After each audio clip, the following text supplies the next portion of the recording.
ভারত ও বাংলার জনপ্রিয় ইসলামিক আলোচক কারি হযরত মাওলানা আবু বকর বিন আব্দুল্লাহ দিনাজপুরি, ধর্মীয় আলোচক দেশ টিভি ঢাকা। বক্তব্য রাখবেন কারি হযরত মাওলানা আবু বকর বিন আব্দুল্লাহ। আসসালামু আলাইকুম ওয়া রাহমাতুল্লাহি ওয়া বারাকাতুহু। আলহামদুলিল্লাহ আলহামদুলিল্লাহিল্লাযী লাম ইয়াত্তাখিয ওয়ালাদান ওয়া লাম ইয়াকুন লাহু ওয়ালিয়্যুম মিনাজ-যুল্লি ওয়া কাব্বিরহু তাকবীরা। ونشهد أن لا إله إلا الله وحده لا شريك له ونشهد أن محمدا عبده ورسوله. أما بعد فقد قال الله تبارك وتعالى في كلامه المجيد وفرقانه الحميد. أعوذ بالله من الشيطان الرجيم. بسم الله الرحمن الرحيم. يا أيها الذين آمنوا استعينوا بالصبر والصلاة إن الله مع الصابرين. ولا تقولوا لمن يقتل في سبيل الله أموات بل أحياء ولكن لا تشعرون. بسم الله الرحمن الرحيم. إن الله اشترى من المؤمنين أنفسهم وأموالهم بأن لهم الجنة يقاتلون في سبيل الله فيقتلون ويقتلون وعدا عليه حقا في التوراة والإنجيل والقرآن. وعن أبي هريرة رضي الله تعالى عنه قال قال رسول الله صلى الله. ভাই বিশ্বনবীর উপরে কারো কৃপণতা আছে নাকি আপনার? মান সাল্লা আলাইয়া ওয়াহিদাতান সাল্লাল্লাহু আলাইহি আশরা। আল্লাহ নবী বলেন যে আমার উপরে একবার দরুদ পাঠানো আল্লাহ তার উপরে 10খানা রহমত পাঠিয়ে দিলেন। ভাই আপনারা উঠছেন কেন? ভাই বসেন, সুন্দরভাবে বসে যান। وعن أبي هريرة رضي الله تعالى عنه قال قال رسول الله صلى الله عليه وسلم ليس الشديد بالسرعة إنما الشديد الذي يملك نفسه عند الغضب. رواه البخاري. وعن أنس رضي الله تعالى عنه قال قال رسول الله صلى الله عليه وسلم المرأة إذا صلت خمسها وصامت شهرها وأطاعت بالها وحصنت فرجها فلتدخل من أي أبواب الجنة أو كما قال النبي صلى الله عليه وسلم. وقال النبي صلى الله عليه وسلم من بنى لله مسجدا بنى الله له بيتا في الجنة أو كما قال النبي صلى الله عليه وسلم. ঐতিহ্যবাহী হরিহরপুর দক্ষিণ জামে মসজিদের উন্নয়ন কল্পে যুব সমাজ কর্তৃক আয়োজিত আজকের বিশাল তাফসীরুল কোরআন মাহফিলের সম্মানিত সুযোগ্য সকলের দ্বারা নির্বাচিত সভাপতি সাহেব জনাব হযরতুল আল্লাম হাজার হাজার আলেম উস্তাদ মাওলানা হায়দার আলী অধ্যক্ষ জয়পুর ফতে আলী ফাজিল মাদ্রাসা, আল্লাহ হযরতের হায়াতে তয়্যিবা দান করুন, বলেন আমিন। আরো জোরে বলেন আল্লাহুম্মা আমিন। মাহফিলের প্রধান অতিথি জনাব মোহাম্মদ লুৎফা রহমান, এডিশনাল ডাইরেক্টর অবসরপ্রাপ্ত বাংলাদেশ ব্যাংক রংপুর, আল্লাহ তাকে ইসলামের জন্য কবুল করুন, বলেন আমিন। মাহফিলের বিশেষ অতিথি বীর মুক্তিযোদ্ধা জনাব আব্দুল জব্বার, সহকারী শিক্ষক অবসরপ্রাপ্ত হরিহরপুর সরকারি প্রাথমিক বিদ্যালয়, আল্লাহ তাকেও কবুল করেন, বলেন আমিন। আরো জোরে বলেন আমিন। আমার সামনে বসা মুরব্বিনে কেরাম, সমবয়সী যুবক বন্ধুগণ, স্নেহের কচিকাচা, পর্দার অন্তরালে থাকা অবলা সরলা পর্দানিসীন মা ও ভগিনীগণ, আমি প্রত্যেককে আমার অন্তরে অন্তঃস্থল থেকে জানাচ্ছি আন্তরিক শুভেচ্ছা এবং মোবারকবাদ। আল্লাহ প্রত্যেককে ইসলামের জন্য কবুল করে নিন, বলেন আমিন। আরো জোরে বলেন আল্লাহুম্মা আমিন। আলহামদুলিল্লাহ। শুরুতে আল্লাহ পাকের দরবারে অগণিত শুকর ও সুজুদ, যে মহান মালিক, যে মহান রব আমাদেরকে একটি তাফসীরুল কোরআন মাহফিলের মেহমান হিসেবে কবুল করলেন, সেই মালিকের দরবারে আমরা জবান খুলে, হৃদয়ের কপাট খুলে শুকরিয়ার ঝান্ডা পৌঁছে দিচ্ছি, বলুন আলহামদুলিল্লাহ। অগণিত দুরূদ ও সালাম পেশ করছি বিশ্ব মানবতার মুক্তির দূত বিশ্ব নবী জনাবি মুহাম্মদ রাসূলুল্লাহ, বলুন সাল্লাল্লাহু আলাইহি ওয়াসাল্লাম, তার উপর অসংখ্য অগণিত দুরূদ ও সালাম বর্ষিত হোক। আমরা সকলে বলছি আল্লাহুম্মা সাল্লি আলাইহি আল্লাহুম্মা বারিক আলাইহি। আলহামদুলিল্লাহ। সম্মানিত উপস্থিতি, আমি আপনাদের মাঝে সংক্ষিপ্ত পরিসরে কিছু আলোচনা করব, নিয়ত করছি। আমার মাবুদ যদি তৌফিক দেন তো ইনশাআল্লাহ। ওয়া মা তৌফিকি ইল্লা বিল্লাহ, আলাইহি তাওয়াক্কালতু ওয়া ইলাইহি উনীব। তো যে বিষয়টা নিয়ে কথা বলার নিয়ত করেছি, আরবিতে বলা হয় সবর, উর্দুতেও বলা হয় সবর, বাংলাতে বলা হয় ধৈর্য। এই ধৈর্য সম্পর্কিত আপনাদের মাঝে কিছু তথ্যবহুল কথা বলার নিয়ত করছি ইনশাআল্লাহ। ওয়া মা তাওফিকি ইল্লা বিল্লাহ, আলাইহি তাওয়াক্কালতু ওয়া ইলাইহি উনীব। আমার বন্ধুগণ, তার আগে কয়েকটা কথা আমার শোনেন, 2 মিনিটের উপস্থাপনা।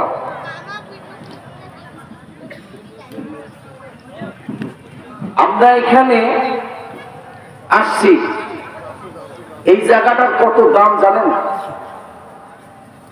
যারা এখনো বাড়িতে বসে আছে, শুয়ে আছে, বাজারে ঘোরাফেরা করছে, রাস্তাঘাটে ঘোরাফেরা করছে, যদি ওরা জানতো এই জায়গাটার মূল্য কত, আজকে আগামীকালকে তো থাকবে না, থাকবে না।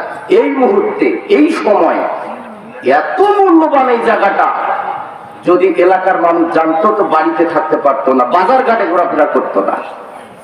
এই জন্য একটু কথাই আছে যে যতক্ষণ পর্যন্ত মানুষ ওই জিনিসের মূল্যায়ন করতে শেখে না, যতক্ষণ পর্যন্ত কি ওই জিনিসটার দাম জানে না, দাম।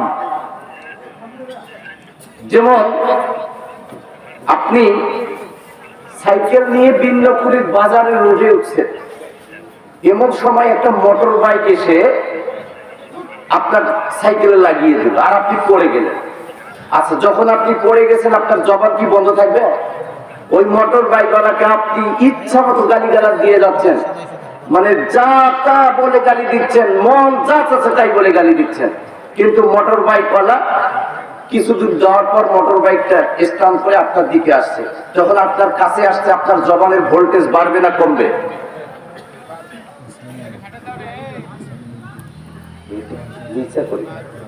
আচ্ছা, জবানের ভোল্টেজ বাড়বে না কমবে? বাড়বে।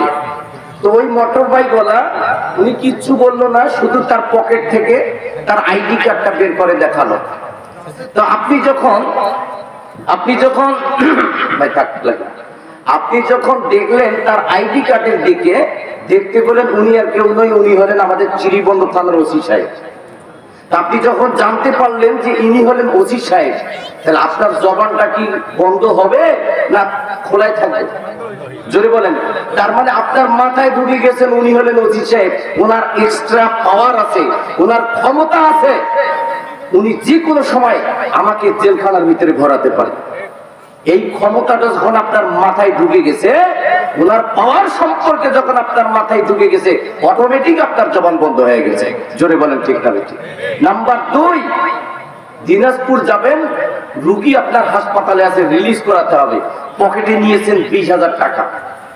এই টাকা নিয়ে বিন্নাকুড়ি হয়ে অটোতে করে বেলতলি গিয়ে যখন বাসে উঠছেন, ওই দরজার কাছে যখন বাসে পা দিলেন, ড্রাইভারের মাথার উপরে দেখতে পেলেন পকেট মার হতে সাবধান লেখা থাকে কি থাকে না?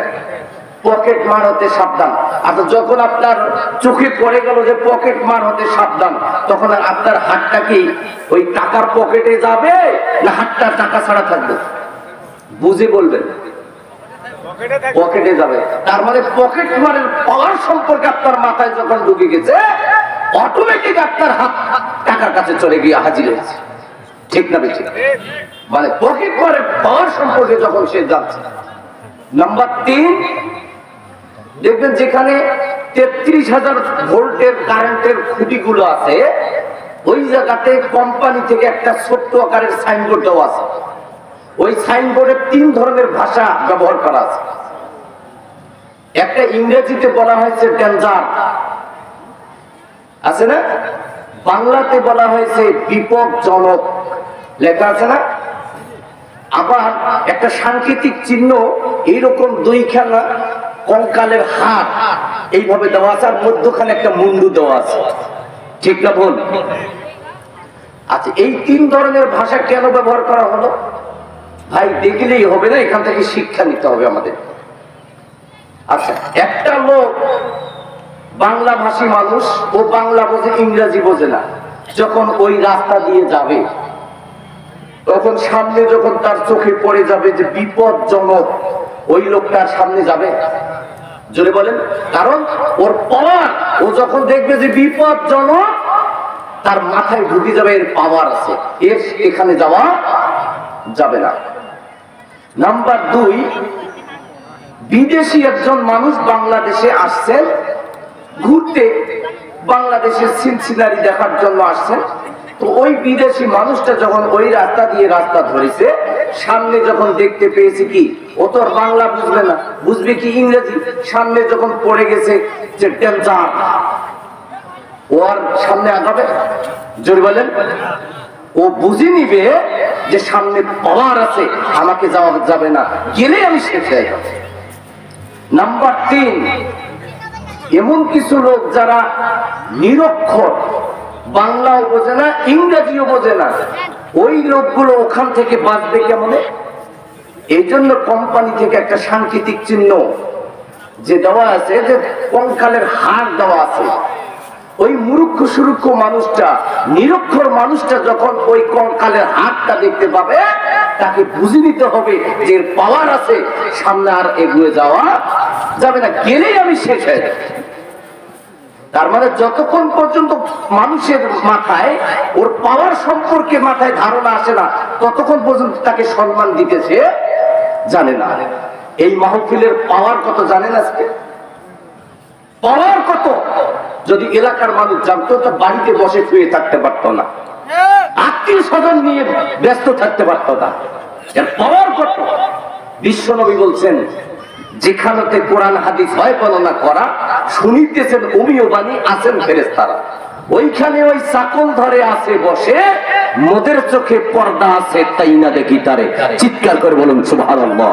এই চতুর্দিকে আল্লাহ রহমতের ফেরেশতারা ঘেরাও করে আছে। আল্লাহু আকবার। আল্লাহ বলেন, ফেরেশতার দল, আমার বান্দা বান্দিরা কেন একত্রিত হয়েছে বলো? তখন ফেরেশতারা বলে, মাবুদ, আপনি তো আমাদের চাইতে ভালো জানেন। তখন আল্লাহ বলে, ফেরেশতা, আমি তোমাদের মুখ থেকে শুনতেছি। তখন ফেরেশতা বলে, মাবুদ, এই সমস্ত বান্দা বান্দিরা জান্নাত চায়, তোমার কাছে ক্ষমা চায়, গুনাহ থেকে মাপ চায়। তখন আল্লাহ কি বলেন শুনেন কথাটা। আল্লাহ বলে ফেরেশতারা তোমরাই সাক্ষী থাকো, আমি আমার ইজ্জতের কসমকে বলছি, ওই সমস্ত বান্দা বান্দীদের জীবনের গুনাহ আমি আল্লাহ মাফ করে দিলাম এবং তাদের জন্য জান্নাত বরাদ্দ করে দিলাম। চিৎকার করে বলুন সুবহানাল্লাহ। এখানে যারা আসছেন প্রত্যেকে মুমিন, প্রত্যেককে আল্লাহ ভালোবাসেন, এই জন্য আপনাদেরকে এই মাহফিলে কবুল করেছেন। জোরে বলেন আল্লাহু আকবার। এই জন্য ভাই যতক্ষণ কথা বলবো এবং আমার পরে প্রধান মেহমান আসবে ততক্ষণ থাকবেন তো ইনশাল্লাহ? শেষ পর্যন্ত কারা কারা থাকবেন না দুহাত তুলে দেখান। আল্লাহু আকবার। ইনশাল্লাহ মানে হুজুরকে বাঙালি সমস্যা নেই, ওদের অন্তর ঠিক আছে, মন ঠিক আছে। আল্লাহ তো উপরে দেখেন না, দেখেন কি ভিতরটা, ঠিক না ঠিক? ইনশাল্লাহ আমরা শেষ পর্যন্ত থাকবো তো ইনশাল্লাহ। আল্লাহ কবুল করুন, বলেন আমিন। তো বন্ধুগণ, আমি যে বিষয়টা নিয়ে আলোচনা করব সেই বিষয়টার নাম মনে আছে আপনাদের? নাম কি জোরে বলেন? ধৈর্য। মনে আছে? ধৈর্য। আচ্ছা, এই সবর, সবর এমন একটা সম্পদ, মূল্যবান সম্পদ। ধৈর্য এমন একটা মূল্যবান সম্পদ যেটা আল্লাহর কাছ থেকে পাওয়ার একটা মাধ্যম, মান পাওয়ার একটা মিডিয়া। যেমন এই লাইটটা জ্বলছে, মেইন সুইচ থেকে এই লাইট পর্যন্ত, হোল্ডার পর্যন্ত কারেন্ট সরবরাহ হচ্ছে, এর মধ্যখানে মিডিয়াটা কি বলেন? তার, তার মানে কেবল। আচ্ছা, আমি এখানে কথা বলছি, আওয়াজ যাচ্ছে হর্নে, স্পিকারে, এই মধ্যখানে মিডিয়াটা কি? তার মানে কেবল।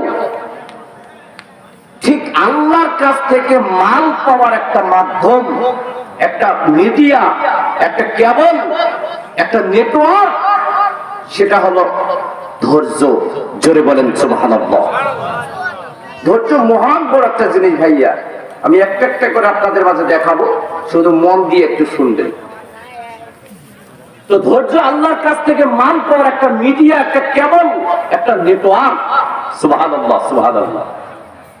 আচ্ছা, গোটা পৃথিবীর বুকে যত রাষ্ট্র বলেন, দেশ বলেন, প্রত্যেকটা দেশের এক একটা মুদ্রাস্ফীতি আছে না নাই? যেমন বাংলাদেশের মুদ্রাস্ফীতির নাম হলো টাকা। কি জোরে বলেন? টাকা। ইন্ডিয়ান মুদ্রাস্ফীতির নাম কি? রুপি। আমেরিকান মুদ্রাস্ফীতির নাম কি? ডলার। সৌদি আরবের মুদ্রাস্ফীতির নাম কি? রিয়াল। ইংল্যান্ডের মুদ্রাস্ফীতির নাম কি? পাউন্ড। মানে এক একটা দেশের এক একটা মুদ্রাস্ফীতি আছে না নাই? আচ্ছা, আপনার পকেটে যদি থাকে টাকা, আপনি বিন্যাকুড়ির বাজারে যাবেন, যে কোনো দোকানে যাবেন, যে কোনো গোডাউনে যাবেন, যে কোনো মালটা খরিদ করার আপনার ইচ্ছা, সে মালটাই নিতে পারবেন। শুধু থাকতে হবে কি পকেটে?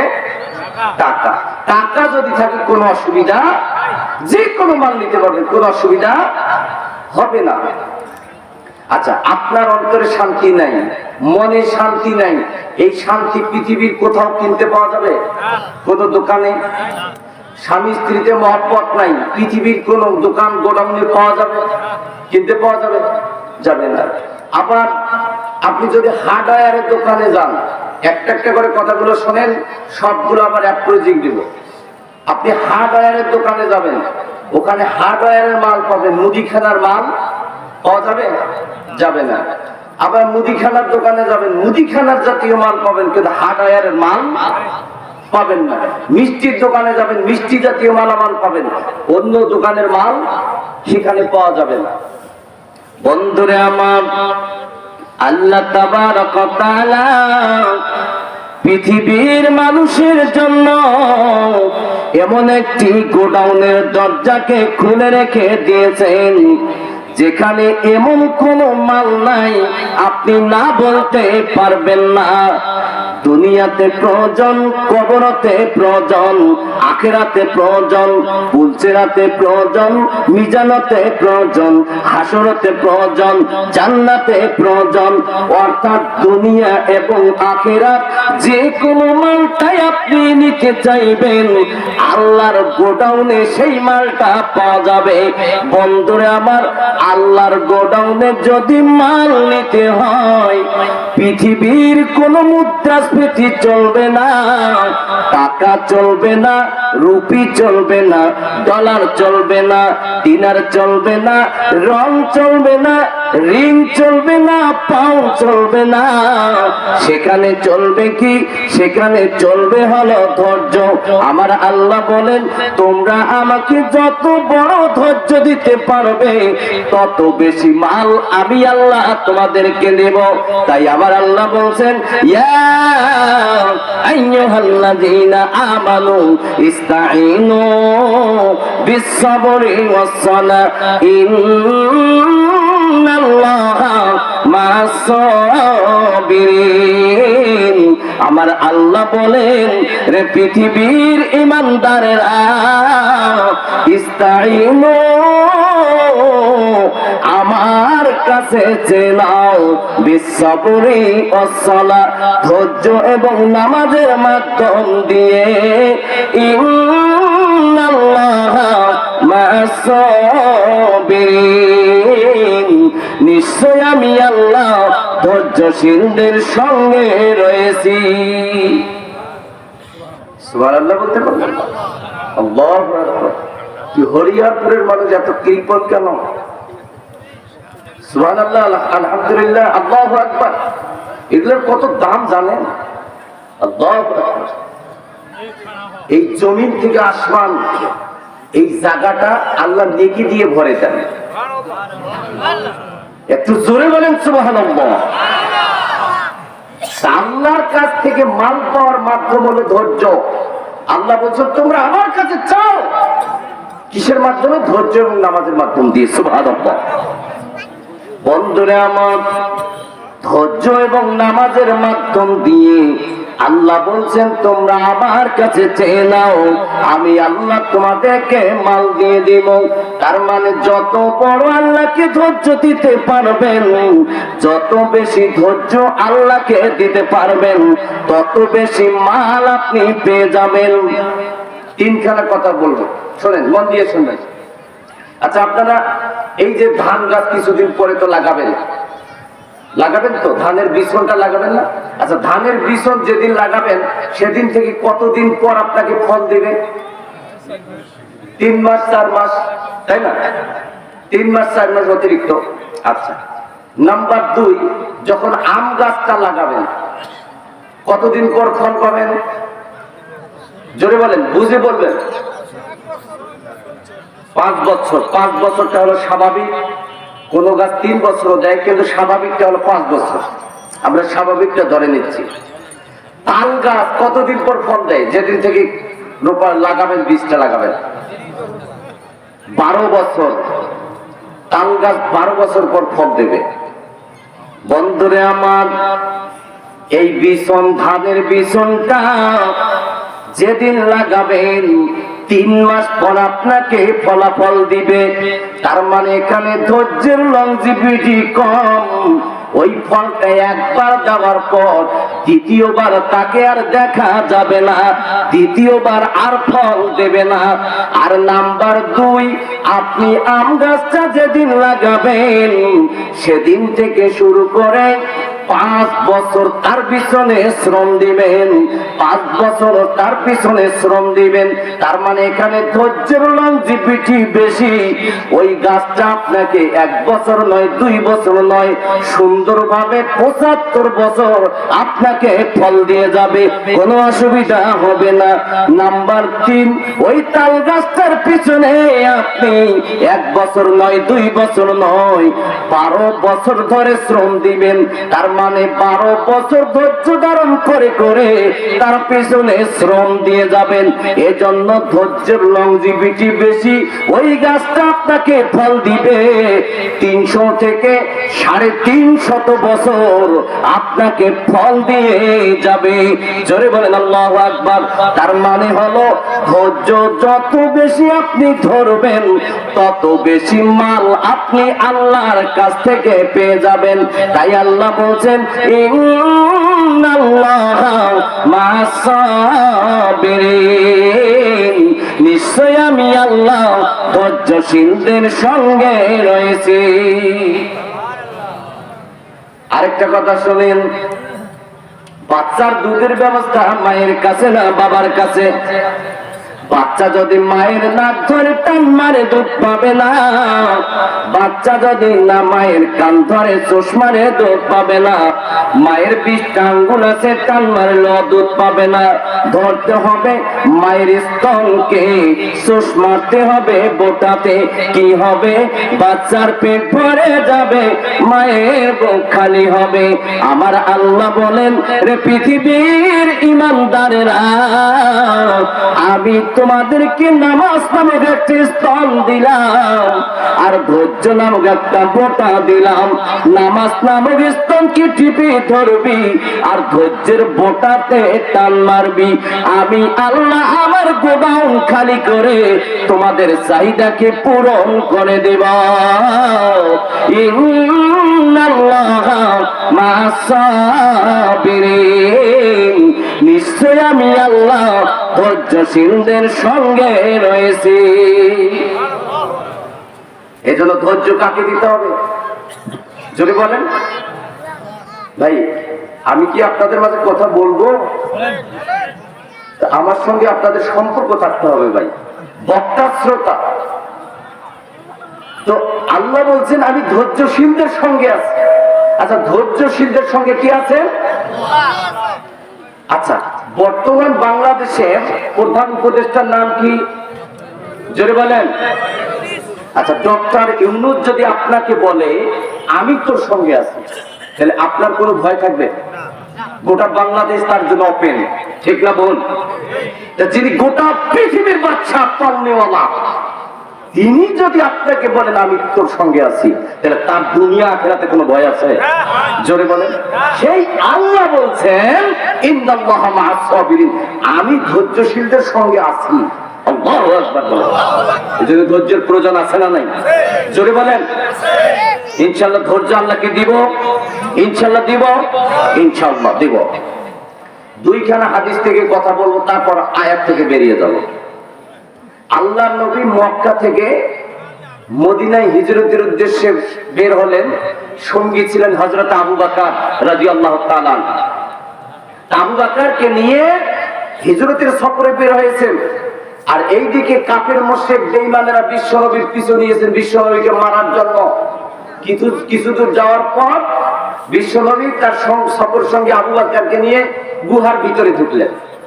আর এইদিকে কাফের মুশরিক বেঈমানের দল বিশ্বনবীর পদচিহ্ন দেখে দেখে দেখে দেখে ঠিক ওই গুহার মুখে গিয়ে উপস্থিত। গুহার মুখে গিয়ে সামনে আর কোনো পদচিহ্ন নাই, ওখানে গিয়ে কাফের মুশরিকরা উপস্থিত। আর তারা আলোচনা করছে যে মুহাম্মদ আর সামনে যায়নি, নিশ্চয়ই আশপাশে কোথাও আছে। আর এই কথাগুলো শুনতেছেন আবু বকর এবং বিশ্বনবী গুহার ভিতর থেকে। আল্লাহু আকবার। বিশ্বনবীকে আবু বকর বলছেন ইয়া রাসূলুল্লাহ, বিশ্বনবীকে আবু বকর বলছেন ইয়া রাসূলুল্লাহ, এই কাফের মুশরিক বেঈমানের দল আমাদেরকে শেষ করে ফেলবে, কারণ তারা এসে গেছে। তারা যা বলতেছে আমরা সব শুনতেছি। এখান থেকে যে বিশ্বনবী কোথাও করে এখানে আছে, তা আমরা তো ধরা পড়ে গেলাম হুজুর, আমরা তো শেষ হয়ে যাব। তখন বিশ্বনবী কি বলছিলেন? বিশ্বনবী বলছেন লা তাহজান ইন্নাল্লাহা মা'না। হে আবু বকর, আমরা দুজন নই, আল্লাহ আমাদের সঙ্গে আছেন। বন্ধুরা আমার, বিশ্বনবী আবু বকরকে উভয় বাণী শুনিয়ে দিলেন, আবু বকর রে, আল্লাহ আমাদের সঙ্গে আছেন। বন্ধুরা আমার, বিশ্বনবী এবং আবু বকরকে ওই কাফের মুশরিক কিন্তু দেখতে পায়নি, অথচ নিচের দিকে একবার তাকালেই তারা দেখতে পেয়ে যেত। তার মানে এই বিপদ থেকে যিনি রক্ষা করেছেন তিনি কে? জোরে বলেন। তিনি হলেন আল্লাহ। বন্ধুরা আমার, নাম্বার 2 যে কথাটা শুনুন, আল্লাহর নবী হযরতে মুসা, বনি ইসরাইলদের নবী হযরতে মুসা, তিনি বনি ইসরাইলদেরকে নিয়ে ফিরাউনের কবল থেকে মুক্তি পাওয়ার জন্য তার সঙ্গী সাথীদেরকে নিয়ে মিশর ত্যাগ করে চলে যাচ্ছেন। মিশর ত্যাগ করে চলে যাচ্ছেন। আর এইদিকে ফিরাউন খবর পেয়ে গেল যে মুসা পালাচ্ছে। ধরো। ফেরাউন এবং তার দলবল ওই মূসাকে ধরার উদ্দেশ্যে রওনা করলো। বন্ধুরে আমার, সামনে গিয়ে যখন মূসার দল সামনে আগালো, দেখতে পেল বিশাল বড় দরিয়া, আর ওই দরিয়া পার হওয়ার জন্য কোন নৌকার ব্যবস্থা নাই। তখন মূসার দল্লা বলল, হে নবী মূসা, আমরা আজকে ধরা পড়ে যাব, কারণ সামনে বিশাল বড় দরিয়া, পার হওয়ার ব্যবস্থা নাই, আর পিছনে ফেরাউন এবং তার দলবল আমাদেরকে মারার জন্য আসছে, তাহলে আমরা তো আজকে শেষ, আমরা তো শেষ। তখন মূসা বলেছিল কি, বন্ধুরে আমার গভীর মনোযোগ দিয়ে শোনেন। মূসা তার দলকে বলল, মূসা তার লোকদেরকে বলল, হে আমার লোকেরা তোমরা শুনে নাও, ইন্নাল্লাহা মানি, ইন্নাল্লাহা মানি। বন্ধুরে আমার, এখানে ওলামায়ে কেরাম আছেন, মানি শব্দটা হলো এক বচন। মূসা তার সঙ্গীদেরকে বলে দিল, হে আমার দলের লোকেরা, ইন্নাল্লাহা মানি, নিশ্চয়ই আল্লাহ আমার সঙ্গে রয়েছেন। তোমরা যদি আমার সঙ্গে থাকো, আমার ওসিলায় তোমাদেরকে আল্লাহ হেফাজত করবে। দেখেন, এখানে দুই খেলা কথা বলছি। বিশ্ব নবী ব্যবহার করেছেন ইন্নাল্লাহা মানা, না শব্দটা হলো বহু বচন, আর মানি, নি শব্দটা হলো এক বচন। মূসা ব্যবহার করলেন এক বচন, আর বিশ্ব নবী ব্যবহার করলেন বহু বচন। সুবহানাল্লাহ বলেন। বন্ধুরে আমার, আল্লাহর নবী, আমাদের নবী, রাহমাতাল লিল আলামিন, শাফিউল মুজনাবিন, রাহমাতাল লিল আলামিন, তিনি বহু বচন ব্যবহার করে হযরতে আবু বকরকে এটাই বুঝিয়েছিলেন, আবু বকর রে, আল্লাহ যেমন করে আমাদেরকে এই এখান থেকে হেফাজত করলেন, এই কাফের মুশরিক থেকে হেফাজত করলেন, তেমনি ভাবে কিয়ামত পর্যন্ত পৃথিবীর জমিনে যত ধৈর্যশীল বান্দা বান্দি আসবে, আল্লাহ এমন করে তাদেরকেও হেফাজত করবে। এই জন্য ধৈর্যশীল যারা, আল্লাহ তাদেরকে হেফাজত করবেন, কোন বিপদ আপদ তাদের উপর আসবে না। এটা আল্লাহ তাদেরকে হেফাজত করবেন, বিপদ আপদ আসবে আল্লাহ হেফাজত করবেন। শুধু ধরতে হবে কি? ধৈর্য। ইনশাআল্লাহ ধৈর্য ধরবো তো, ইনশাআল্লাহ ধৈর্য ধরতে হবে। ধৈর্য ছাড়া কোন মানুষ সামনের দিকে এগোতে পারবে না। আজকে যারা কোটিপতি হয়েছে, ওনাকে জিজ্ঞেস করে দেখবেন, ভাই আপনার ছোটবেলার অবস্থাটা কি ছিল? ও সঙ্গে সঙ্গে বলবে, স্কুল গেছি, না খেয়ে গেছি, স্কুল থেকে এসে আবার না খেয়েছিলাম। তার ব্যাকগ্রাউন্ডটা খুঁজে দেখতে। এই জন্য ভাই, আমাদেরকে ধৈর্যের ধরতে হবে। ধৈর্যের প্রয়োজন আছে না নাই? আল্লাহ প্রত্যেককে ধৈর্যশীল হিসেবে কবুল করুন, বলেন আমিন। আর জোরে বলেন আমিন। ভাই, এখানে আরো তত্ত্ববহল অনেক কথা আমার আছে, ইনশাআল্লাহ সামনের দিকে যাচ্ছি একটু পরে। তবে মা বোনদেরও একটু কথা বলার দরকার, কি বলেন? বলবো ইনশাআল্লাহ। তারপর ইনশাআল্লাহ আপনাদের খেদমতে আলোচনা হবে ইনশাআল্লাহ, আল্লাহ চাহেন। বন্ধুরা আমার, মা বোনদের ব্যাপারে একখানা হাদিস পড়েছি। মা বোন আমার, আমার আম্মু জান, খালা জান, গভীর মনোযোগ দিয়ে শোনেন মা। বিশ্ব নবী বলছেন, আল মারাতু ইযা সাল্লাত খামসাহা ওয়া সামাত শাহরাহা ওয়া আতাআত বালাহা ওয়া হাসানাত ফারজাহা ফালতাদখুল মিন আইয়ি আবওয়াবিল জান্নাহ। বিশ্ব নবী বলছেন, রে পৃথিবীর নারীরা, তোমরা যদি 4খানা আমল করতে পারো, তোমাদের জন্য 8খানা জান্নাতের দরজা খুলে যাবে। চিৎকার করে বলুন সুবহানাল্লাহ।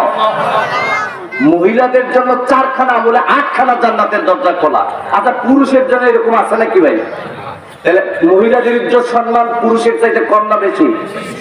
আসলে কোরআন হাদিস ঘেটে ঘেটে দেখা যায়, এই পুরুষের চাইতে মহিলাদের ইজ্জত আল্লাহ বেশি দিয়েছেন। অথচ এই বাংলাদেশের জমিনে একজন মহিলা বলেছিল যে কোরআন মহিলাদেরকে ঠকিয়েছেন। ওই মহিলাটার নাম জানা আছে আপনাদের? তসলিমা নাসরিন। আল্লাহ তাকে জাহান্নামে পাঠিয়ে দিয়েছেন। এই দেশে তো তার জায়গা হয়নি, বরং বোরখা পরে এই দেশ থেকে ভারতে পালিয়েছে। ভারত আমাদের সবচেয়ে বড় দুশমন, মানে আমাদের যারা শত্রু তাদেরকে জায়গা দিয়ে রাখেছে, কোরআনের যারা শত্রু তাদেরকেও জায়গা দেয়। তো ওই তসলিমা নাসরিনকে আল্লাহ জাহান্নামে পাঠিয়ে দিয়েছেন, দুনিয়া থেকে বিদায় করেছেন। আর কোরআন বলছে, হাদিস বলছে, মহিলাদের ইজ্জত সম্মান পুরুষের চাইতে বেশি। আল্লাহু আকবার। আরেকটা দেখাই। আচ্ছা, মহিলাদের প্রথম অক্ষর কি? ম।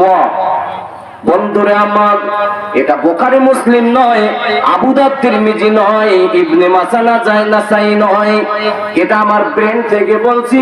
মহিলাদের প্রথম অক্ষর ম।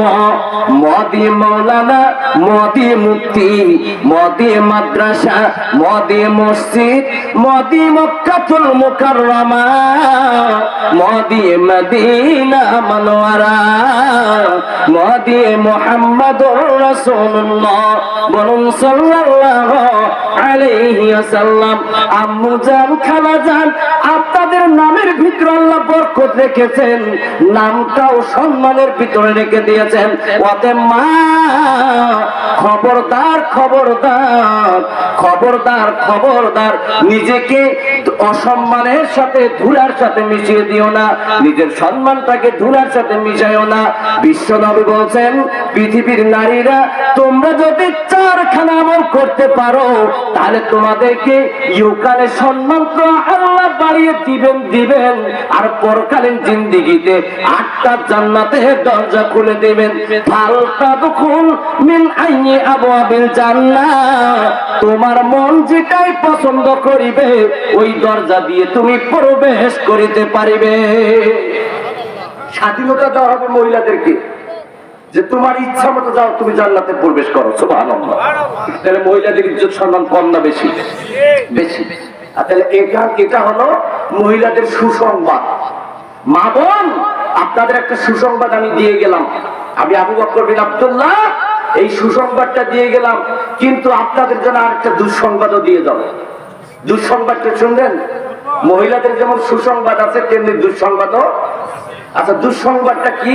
বিশ্বনবী মিরাজের সফর থেকে যখন ফিরে আসলেন তখন মহিলাদের উদ্দেশ্যে ভাষণ দিলেন। কি ভাষণ দিলেন?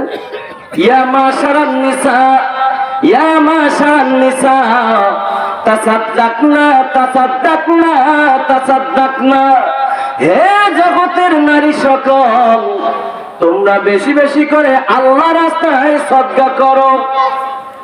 তখন একজন মহিলা বলছে, ইয়া রাসূলুল্লাহ, আপনি মহিলাদেরকে কেন সদকা করতে বলছেন, কারণটা কি? তখন বিশ্ব নবী বলছেন, আমি জান্নাত দেখলাম, জাহান্নাম দেখলাম। যখন আল্লাহ আমাকে জান্নাত দেখালেন, ওই জান্নাতের ভিতরে অধিকাংশ গরিব লোকদেরকে দেখতে পেলাম। জোরে বলেন আল্লাহু আকবার। বন্ধুরা আমার, দ্বিতীয়বার বিশ্বনবী বলছেন, আল্লাহ যখন আমাকে জাহান্নাম দেখালো, ওই জাহান্নামের ভিতরে আমি দেখতে পেলাম অধিকাংশ নারীদেরকে। নারীরা জাহান্নামে বেশিরভাগ। আল্লাহু আকবার। তখন মহিলাটা বলছে, কেন হুজুর, কেন আপনি বলেন? যে রাতে মিরাজ হলো বিশ্ব নবীজি, নবী বলেন জাহান্নামে মহিলাদের ভিড়। একজন মহিলা বলেন, বিশ্ব নবীজি রে, কোন কারণে বেশিরভাগ যাব জাহান্নামে? তখন বিশ্ব নবী 3খানা কারণের কথা বললেন। প্রথম কারণ হলো অধিক নারীগণ অল্প ধনতে তাদের ভরে না মন। জোরে বলেন ঠিক না ঠিক? বিশ্ব নবী 1 নম্বর কারণটা বললেন, ওদের অল্প ধনে তাদের মন ভরে না। এরকম মাপন আছে না? আচ্ছা, একটা লোক বলেন তো 30 বছর বিয়ের বয়স হয়েছে, এরকম একজন বাবাজি হাত তুলে বলেন যে 30 বছরে আমার স্ত্রীর মনটা আমি ভরাতে পেরেছি। পারবেন? বিশ্বনবী বলছে ওদের মন ভরা খুব কঠিন।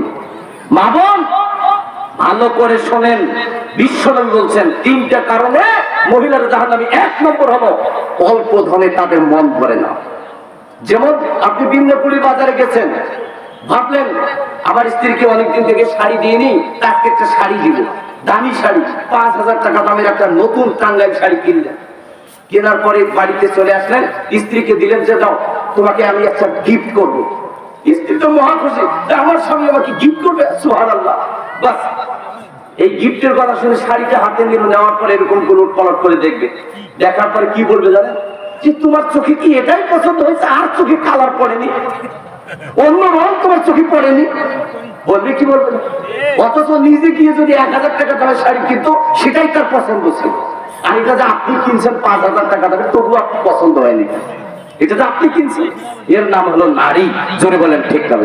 মা বোন শোনেন, এইরকম যদি আপনার খাসলত থাকে এক্ষণে বের করে ফেলে দিন, তাহলে আপনার জন্য জান্নাত হারাম হারাম হারাম। ঠিক না বেঠিক? বিশ্বনবী মা ফাতেমাকে যেদিন আলীর বাড়িতে পাঠিয়ে দিচ্ছেন, আলীর বাড়িতে সেদিন বিশ্বনবী মা ফাতেমাকে 10খানা ওসিয়ত করেছিলেন।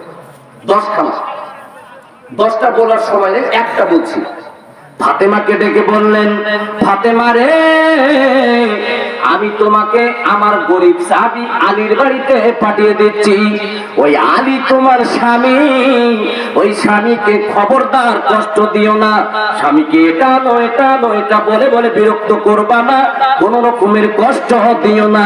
তোমার স্বামী যখন যেমন যেটা দিবে তুমি খুশি থাকিও, সেটাকে রিসিভ করে নিও, গ্রহণ করে নিও। তুমি খুশি থাকিও, তোমার স্বামীও খুশি থাকবে। আর মনে রেখো, তোমার স্বামী যদি কষ্ট পায় কিয়ামতের কঠিন দিনে আমি বিশ্ব নবীজি আমার কলিজা টুকরা হওয়ার পরেও আমি তোমার জন্য সুপারিশ করতে পারবো না, পারবো না, পারবো না। আমি তোমার জন্য সুপারিশ করবো না ফাতেমা। অতএব তোমার স্বামীকে তুমি খুশি রাখিও, এটা আনো ওটা আনো বলে বলে বিরক্ত করিও না। মা বোন শোনেন, এইরকম যদি খাসলত আপনাদের থাকে এই হরিরামপুর মা বোনদের, তাহলে এক্ষুনি বের করুন, তো জান্নাত হারাম। জোরে বলেন ঠিক না বেঠিক? এলাকার মা বোন কি এরকম আসলে? নাই নাই, আপনাদের এলাকার মা বোন ভালো। বন্ধুরা আমার, এবার বিশ্বনবী দ্বিতীয় কথাটা বললেন। দ্বিতীয় কারণ হলো, শোনো সমাচার, না শুকরিয়া করে তারা স্বামীকে তাহার। এলাকার মা বোন স্বামীর শুকরিয়া আদায় করতে জানে? অধিকাংশ মা বোন স্বামীর শুকরিয়া আদায় করতে জানে না। কেমন? স্বামীর শুকরিয়া আদায় করতে জানে না। আল্লাহর নবী বললেন, আপনি বাজারে গেছেন, এটা কি বাজার বলে? ভিন্নকুড়ি। পাশে আর একটা ছোট বাজার দেখলাম, ক্যানেলের বাজার। ক্যানেলের বাজার গেছেন সন্ধ্যার সময় চা খাওয়ার জন্য। আপনার স্ত্রী এমন সময় ফোন করছে, কই গো তুমি? বলছে, আমি তো ক্যানেলের বাজারে আসছি। তো বলছে, ভালো করছো, তো আসার সময় আমার জন্য কাঁচা হলুদ নিয়ে আসি। তা আপনি ভাবলেন ঈশার নামাজ আজানটা যখন হয়ে গেল, ঈশার নামাজটা পরে কাঁচা হলুদটা নিয়ে বাড়িতে ফিরবো। তা যখন আপনি ঈশার নামাজটা পড়তে গেছেন, কাঁচা হলুদ নিতে ভুলে গেছেন। আচ্ছা, নামাজ পড়ে অমনি বাড়িতে আসছে। দরজায় যখন নক করছেন, আপনার স্ত্রীর দরজাটা খুলে দিয়ে সর্বপ্রথম ওই কথাটাই জিজ্ঞেস করবে, ওগো তুমি আমার জন্য কাঁচা হলুদটা কি এনেছো? যখন আপনি বলেন, আহা আমি তো ভুলে গেছি, তখন কি বলবে আপনার স্ত্রী জানেন? তুমি তো সারা জীবন ভুলে থাকো। জোরে বলেন ঠিক না? অথচ 30 বছর বিয়ের বয়স, 30 বছর জিন্দিগিতে কোনোদিন কোনো কাজের জন্য বলেননি। একদিন ভুলে যাওয়ার কারণে 30 বছর জিন্দিগি বরবাদ করে দিল। এর নাম হলো নারী। জোরে বলেন ঠিক না? মা বোন শোনেন, এইরকম খাসলত যদি থাকে এক্ষুনি বের করুন, তবে জান্নাত হারাম। 30 বছরে আপনি কোনোদিন বলেননি, একদিন ভুলে যাওয়ার কারণে শেষ করে দিন। 30 বছর জিন্দিগি বরবাদ। মা বোনেরা আমার, গভীর মনোযোগ দিয়ে শোনেন, ভালো করে শোনেন। স্বামীর সেবায় আপনার জান্নাত, স্বামীর পদতলে আপনার জান্নাত, স্বামীর পদতলে আপনার জান্নাত, স্বামীর পদতলে আপনার জান্নাত। স্বামীকে যদি আপনি ভালো না বাসেন, স্বামীকে যদি প্রকৃত ভালোবাসা নিতে না পারেন, তাহলে আপনার জন্য জান্নাত হারাম হয়ে যাবে, আপনি জাহান্নামের অধিবাসী হয়ে যাবেন। অতএব মা, স্বামীকে অবহেলা করবেন না, স্বামীকে প্রকৃত ভালোবাসা দিবেন, স্বামীর মনটাকে ভরিয়ে দিবেন। আর স্বামীর মনটাকে যদি ভরিয়ে দিতে পারেন, কিয়ামতের কঠিন দিনে আপনার জন্য জান্নাতের দরজা খুলে যাবে। একদম পীর সাহেব মুরিদকে বলছে, তোমার ইমানকে মজবুত করতে হবে। তা হুজুর কি করতে হবে? বলছে, তোমাকে এক চিল্লা লাগাতে হবে 40 দিন। হুজুর 40 দিন তো দূরের কথা, আমার স্ত্রী আমাকে ছাড়া একদিন থাকতে পারে না। এত ভালোবাসা তোমাকে? হ্যাঁ, আমাকে ভালোবাসা, খুব ভালোবাসা। তোমার স্ত্রী তোমাকে মিথ্যা ভালোবাসে। তখন মুরিদ কয়, না হুজুর, আমার স্ত্রী আমাকে প্রকৃত ভালোবাসে। বলছে, না। পীর সাহেব কয়, না, তোমাকে তোমার স্ত্রী মিথ্যা ভালোবাসে, সত্য ভালোবাসে না। তখন পীর সাহেব বলছে, ঠিক আছে, তোমাকে সত্য ভালোবাসে কিনা তুমি একটা পরীক্ষা করো। বাস, পীর সাহেব কৌশল শিখাই দিছে। মুরিদ এবার বাড়িতে এসে স্ত্রীকে পরীক্ষা করছে, আসলে প্রকৃত ভালোবাসে কিনা। ভাই, আপনারা আবার পরীক্ষা করতে যাইয়েন না। ঘটনাটা শোনা, বাস মুরিদ পরীক্ষা করছে, তার স্ত্রী মশারির ভিতরে রাত্রিবেলা দুইজনে ঢুকাই গেছে। দুইজনে শোয়ার পর স্বামী বলতেছে, আমি মনে হয় আর বাঁচবো না, আজকে রাত্রেই মনে হয় যে মালাকুল মউত আজরাইল চলে আসবে। বলছে এই কথা বলিও না, কারণ তুমি না থাকলে তো আমিও থাকতে পারবো না, আমিও বাঁচবো না। এই ঘটনা তখন স্বামী কয় যে মালাকুল মউত যদি আসে তা আমি কি করবো, আমার তো আল্লাহ যদি আমাকে নিয়ে যায় তার কোনো উপায় নেই। বলছে না, মালাকুল মউত তোমার আগে যেন আমাকে নিয়ে যায়। তখন ওই মুরিদ মনে মনে ভাবে, মনে হয় পীর সাহেব আজকে হেরে যাবে, কারণ স্ত্রী তো আমাকে আসলে প্রকৃত ভালোবাসে। বাস এই কথা বলে দুইজন ঘুমাই গেছে। গভীর রাত, যখন রাত 3টা, তখন ওই বাড়িতে একটা ছিল আড়িয়া গরু। আড়িয়া গরু যে কিভাবে যে বাঁধন খুলে গেছে গভীর রাত্রে, আর আঙ্গিলাতে ছিল একটা পাতিল, গরুর তো একটা অভ্যাস পাতিল পেলে মুখ, আর যখন বাঁধনটা খুলে গেছে আঙ্গিলাতে এসে পাতিলে দিছে মুখ, আর যখনই পাতিলে মুখ দিতে গেছে সিং গেছে আটকে, আর গরু তার সামনে কিছু দেখে না, শুধু অন্ধকার আর অন্ধকার। তখন এই দেওয়ালে একবার ঢিস, এই দেওয়ালে একবার ঢিস, আবার এই দেওয়ালে ঢিস, এই দেওয়ালে একবার ঢিস, গভীর রাত শব্দ। তখন ওই মশারির ভিতর থেকে বুড়ি বের হয়, মহিলাটা বের হয়, কয় ঘটনা কি? এই মনে হয় মালাকুল মউত চলে আসছে। এই শব্দ হলো এত রাত্রে শব্দ দিচ্ছে, এই মালাকুল মউত চলে আসছে। মশারির ভিতর থেকে বের হয়ে আস্তে করে, অন্ধকারে কিছু দেখা যায় না, আস্তে করে দরজাটা খুলে দিয়ে বলছে যে তুই যদি মালাকুল মউত হয়ে থাকিস তাহলে অন্ধকারে তো কিছু দেখা যায় না, আমি দরজার সাইড হয়ে গেলাম, ভুল করে আবার আমাকে ধরিস না, ওই যে বুড়াটা মশারির ভিতরে আছে। আর সঙ্গে সঙ্গে বুড়া মশারির ভিতর থেকে বের হয়ে বলে, সন্ধ্যাবেলা বললি মালাকুল মউত আসলে তোমার আগে আমাকে নিয়ে যায়, এই ভালোবাসা দেখালি, আর এখন তুই আমাকে দেখাই দিচ্ছিস, এই তো ভালোবাসার নমুনা। বর্তমান স্ত্রীরা স্বামীকে আসলে প্রকৃত ভালোবাসতে জানে না। জোরে বলেন ঠিক না বেঠিক? আরো জোরে বলেন ঠিক না? আল্লাহু আকবার। মা, স্বামীকে প্রকৃত ভালোবাসা দিতে হবে, নইলে আপনার জন্য জান্নাত হারাম হারাম হারাম।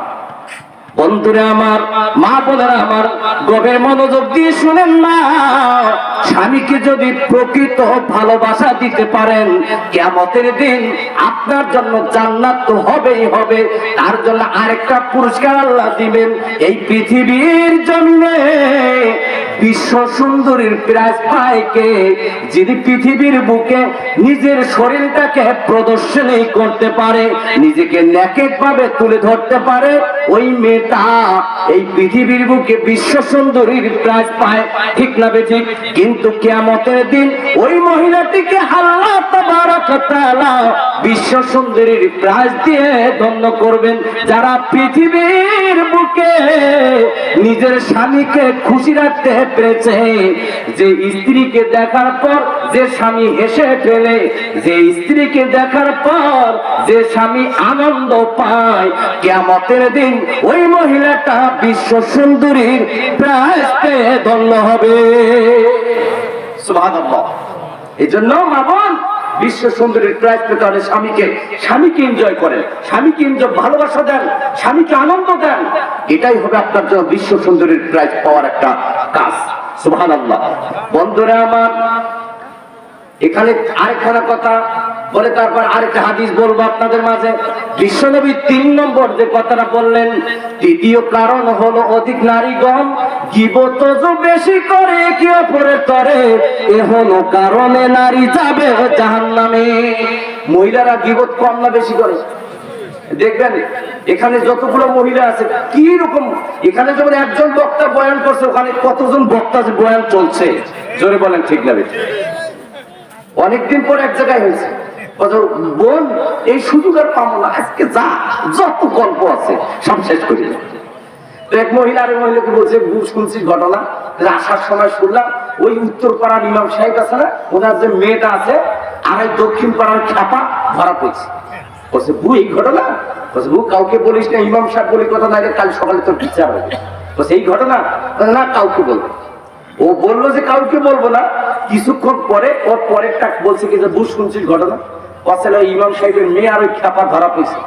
বু কাউকে বলিস না, আল্লাহর কসম করি কাউকে বলবো না। হ্যাঁ আল্লাহর কসম করি বলছি, কাউকে বলবো।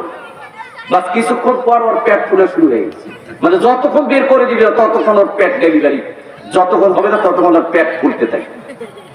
কিছুক্ষণ পর ওর পরেরটা বলছে, বু আমি তো আল্লাহর কসম করে বলছি কাউকে বলবো না, খালি তোকে বলবো, কারণ তুই আমার প্রিয় বান্ধবী। কি ঘটনা? আল্লাহর কসম কর কাউকে বলবো না। আল্লাহর কসম কাউকে বলবো না। ওই যে ইমাম সাহেবের মেয়েটা আর ছাপা ধরা পেয়েছে, আচ্ছা এই কথা। কিছুক্ষণ পর ওর পরে বলে বুঝ শুনছিস, আমি তো আল্লাহর কসম করে বলছি, তা কাউকে বলবো, খালি তোকেই বলবো, আর কাউকে বলবো না। আল্লাহর কসম কবে? হ্যাঁ আল্লাহর কসম। এইভাবে মাহফিলও শেষ, আর ওই প্যান্ডেলের ভিতরে যতগুলো মহিলা ছিল সব সুদাও শেষ। এর নাম হলো গীবত, এর নাম হলো নারী। এত গীবত করে। মা বোন শোনেন, খবরদার গীবত করবেন না। গীবত থেকে বেঁচে থাকুন, তাহলে জান্নাত পাবেন, নতুবা জাহান্নাম আপনার জন্য অবতারিত। আল্লাহ হেফাজত করে বলেন আমিন। বন্ধুরা আমার, আরেকখানা হাদিস শোনেন, যে হাদিসটা শুনলে পরে বক্তা, শ্রোতা এবং কমিটি সবাই সাকসেস হয়ে যাবে।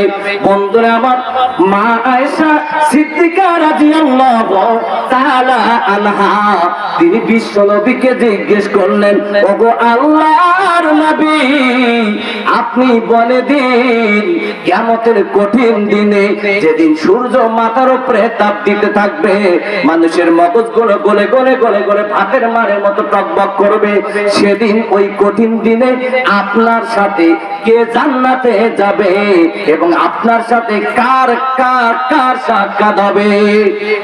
কোন লোকগুলো সাক্ষাৎ হবে? এটা আমাদের জানার দরকার আছে না নাই? তখন বিশ্বনবী বলেন, আয়েশা শোনো। বাবা দাঁড়াও দাঁড়াও।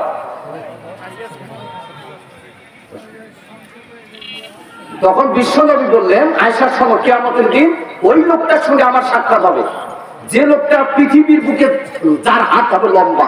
সুবহানাল্লাহ। এ ভাই উঠতেছেন কেন? একটা লোক উঠবেন না ভাই, আমি কথা বলছি তো নাকি?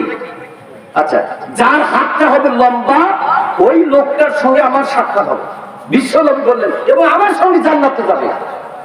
তখন আয়েশা করলেন কি, আয়েশা একটা কাষ্ঠখণ্ড হাতে লইলেন, নেওয়ার পরে অন্যান্য বিশ্বনবীর অন্যান্য বিবিদের হাতগুলো মাপতে লাগলেন।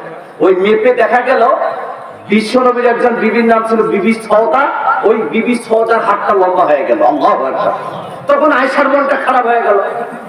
বন্ধুরা আমার, আয়েশার মনটা খারাপ হয়ে গেল।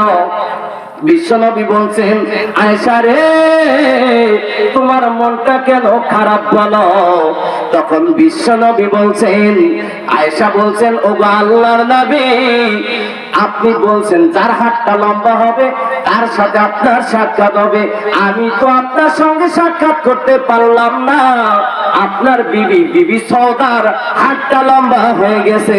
তখন বিশ্বনবী বলছেন, আয়েশা রে, তুমি শুনে নাও, এই লম্বা কিন্তু সেই লম্বা নয়, এই লম্বা হলো যার তাদের হাতটা লম্বা হবে, ওই লোকটার সঙ্গে আমি বিশ্বনবীজির সাক্ষাৎ হয়ে যাবে। নারায়ে তাকবীর। দেখেন, যার কানের হাতটা লম্বা হবে, ওই লোকটার সঙ্গে আমি বিশ্বনবীজির সাক্ষাৎ হবে এবং আমার সঙ্গে সে জান্নাতে থাকবে। জোরে বলেন আল্লাহু আকবার। এই বিশ্বনবীর সঙ্গে কারা কারা সাক্ষাৎ করতে চান?